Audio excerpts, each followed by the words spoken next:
Alkisah di daerah Jawa Barat, berdirilah sebuah kerajaan yang dipimpin oleh Prabu Sungging Perbangkara. Ia sangat gemar berburu binatang di hutan.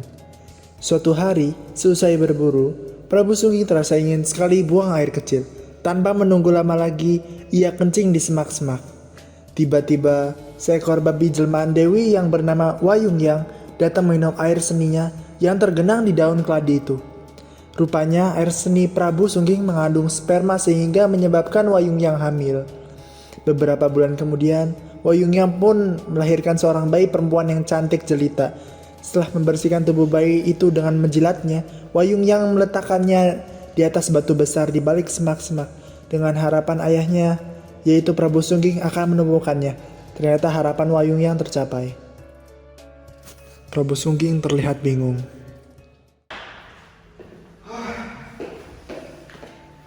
Punten Pak Duka, ada apa? Sudah seharian, dari bulan Fajar sampai berenang, tidak ada satupun hewan yang kita dapat. Ampun Pak Duka, sebaiknya kita pulang saja perburuan ini. Kasihan Ratu sudah menunggu di istana. Baik, benar Pak Duka. Toh langit pun sudah mulai gelap. Bagaimana kita kembali ke istana? Benar juga. Ayo kita pergi ke kerajaan. Tiba-tiba terdengarlah suara bayi yang menangis. Sebentar Pak Duka. Apakah yang mendengar suara bayi? Iya Pak Duka. Sepertinya di sekitar sini ada suara tangisan bayi.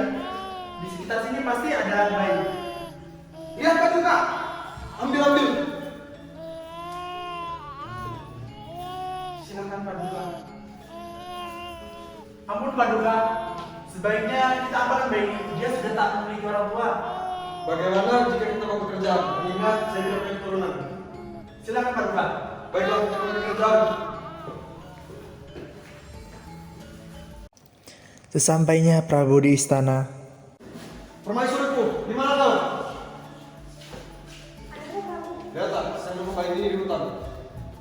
Bayi siapa ini Prabu? Cantik sekali rupanya. Saya juga tidak tahu, saya menemukannya di atas batu. Saya sangat senang bertemu dengan bayi ini Prabu. Bagaimana kita angkat dia menjadi anak? Mengingat kita tidak punya keturunan. Bagaimana kita yang mempunyai keturunan jika kau saja tidak pernah menyentuhku? Bagaimana lagi Ratu? Saya ini seorang raja. Baik. Kalian, kemari! Iya Prabu. Kenapa Prabu? Berdiri! Baik Prabu. Kalian yang punya anak ini, kalian urus. Siap Prabu. Lihatlah bayi ini. Sungguh lucu dan cantik. Benar tuanku, tuan beri nama siapa bayi ini? Entahlah, saya juga belum tahu memberi nama apa. Segera diberi nama tuan. Semakin cepat diberi nama, semakin cepat masyarakat tahu bahwa rajanya telah memiliki keturunan. Baiklah, kalian urus dan segera kita umumkan kepada masyarakat. Kita adakan syukuran. Baik, Prabu. Baik, segera kita urus bayi ini. Ayo cepat sama yang panas. Baik.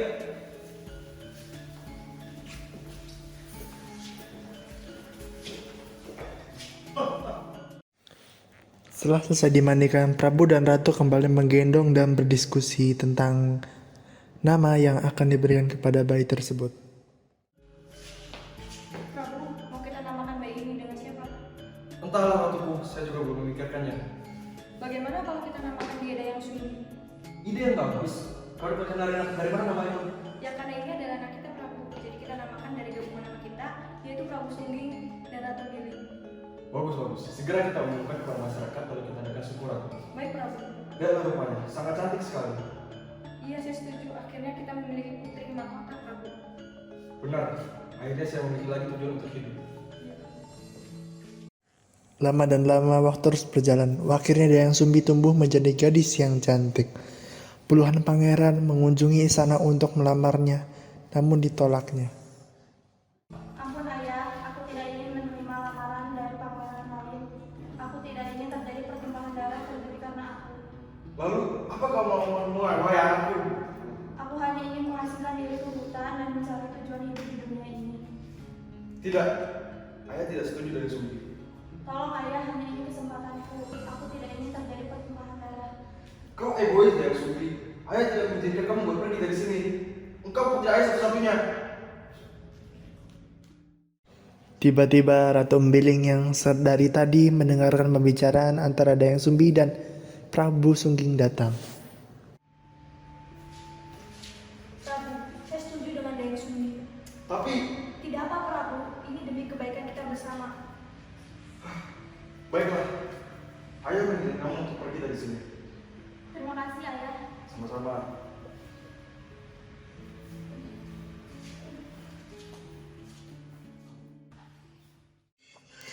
Lalu Ratu Mbiling, Prabu Sungking, Dayang Sumbi, dan para pengawal kerajaan mengantar Dayang Sumbi sambil menuju ke hutan. Sesampainya di hutan,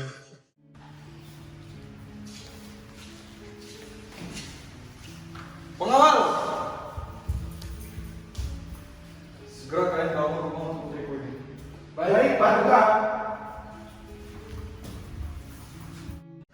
waktu berjalan cepat. Rumah Dayang Sumbi pun jadi dan hari pun mulai petang. Sumbi, sepertinya sudah punya ayah berpulang. Sumbi, baik-baik ada di sana. Makanlah makanan yang bergizi. Jika kamu butuh bantuan kami, katakan saja, oke? Terima kasih ya, Bu. Lebih baik kalian lupakan saja aku. Kami tidak akan melupakanmu, Sumbi. Benar, ayah tidak akan melupakan diri Sumbi. Terima kasih ya, Bu. Mereka berpelukan lalu Ratu, Prabu, dan para pengawal kerajaan meninggalkan Dayang Sumbi. Malam itu ketika Dayang Sumbi sedang menjahit, tiba-tiba bola benangnya jatuh keluar pondoknya. Tiba-tiba terlontar dari mulut Dayang Sumbi tanpa ia sadari. Barang siapa yang bisa mengambilkan gulungan benang itu, jika perempuan akan kujadikan saudara dan jika laki-laki akan kujadikan suami. Tanpa diduga sebelumnya, tiba-tiba muncul anjing hitam yang besar itu dengan membawa gulungan benang itu.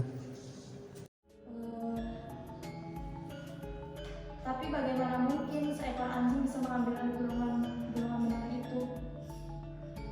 Tapi aku harus bisa mempertanggungjawabkan omonganku. Lalu mereka pun hidup bersama. Lama dan lama mereka semakin dekat saja. Pada suatu malam, Dayang Sumbi bermimpi bersetubuh dengan Tumang. Pertama, ia berpikir itu hanya lain saja.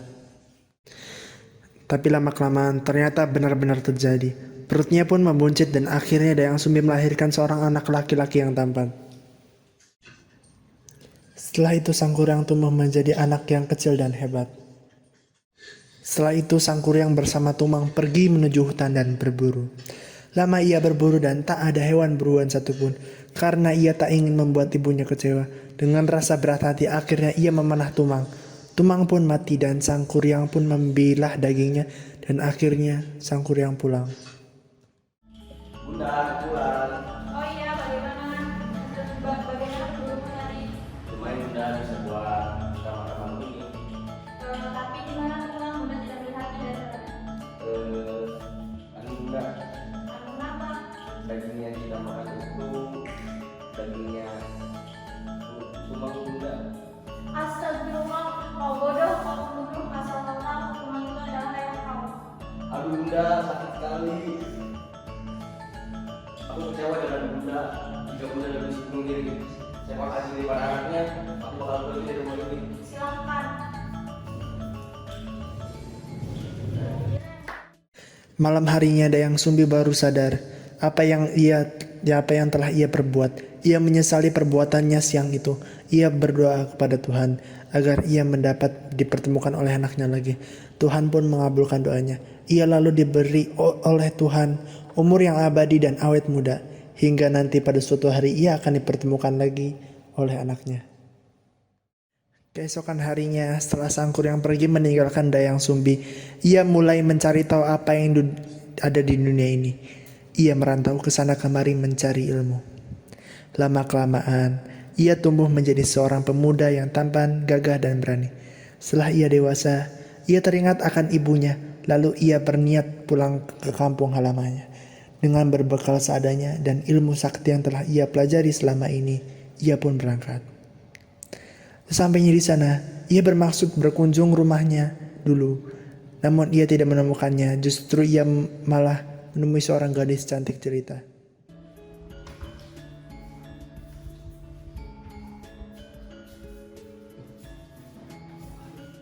Pagi-pagi sarapan nasi uduk. Dilihat di pinggir jalan. Yang lagi duduk manis banget. Boleh nggak sih kita kenalan?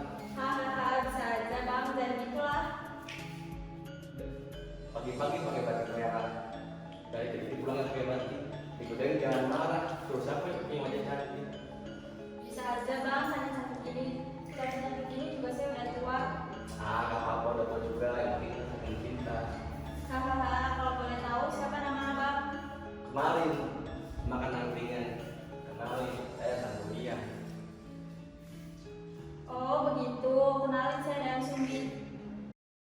Mereka pun saling bercakap dan saling memuji. Beberapa bulan hidup bersama, nampaknya tumbuh rasa cinta di antara mereka. Tak lama mereka pun menikah dan hidup bahagia. Aduh, sudah saatnya aku pergi berburu gadisku. Oh iya bang, hati-hati ya. Sebelum matahari terbenam, abang harus sudah pulang. Tolong ikatkan belakangku gadisku.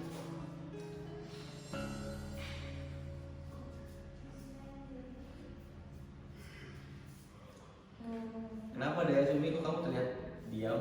Gak apa-apa bang. Oh ya udah, abang pergi berburu dulu ya. Iya, nanti bang. Tiba-tiba Dayang Sumbi pun terkejut karena ia melihat bekas luka yang sama ia pukulkan pada Sangkuriang anaknya dulu. Dayang Sumbi pun hanya bisa diam, mengingat mereka sudah saling mencintai satu sama lain. Melihat kejadian tersebut, Dayang Sumbi sadar bahwa Sangkuriang selama ini ia cintai adalah anaknya sendiri. Dayang Sumbi pun terdiam dan berdoa pada Tuhan. Oh Tuhan, tolonglah hambamu ini, berilah petunjuk kepada hambamu ini. Karena mungkin aku menikahi anakku sendiri, oh Tuhan berilah petunjuk kepada hambamu ini. Dayang Sumbi, kamu kenapa? Kok diam-diam saja? Gak apa-apa bang. Serius kenapa? Cerita aja pada abang. Kau mungkin tak percaya apa yang aku bicarakan ini. Emangnya apa? Cerita aja gak apa-apa kepada abang. Allah putraku dan aku ibumu. Jangan bercanda kau. Aku tidak bercanda. Aku serius, tolong putraku. Bagaimana kau tahu kalau aku adalah kamu?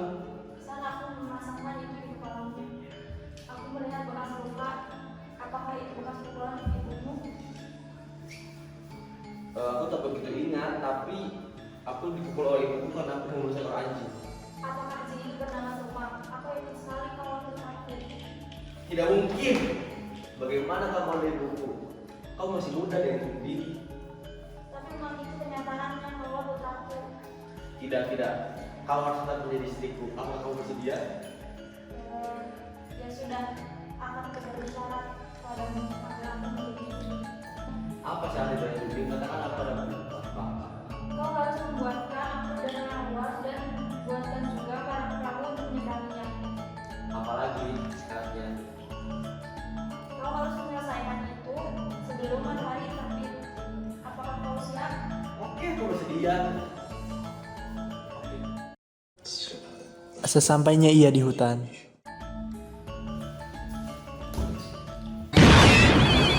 Dan apa kau memanggil hamba? Panggillah teman-temanmu dan buat danau di sini. Baik.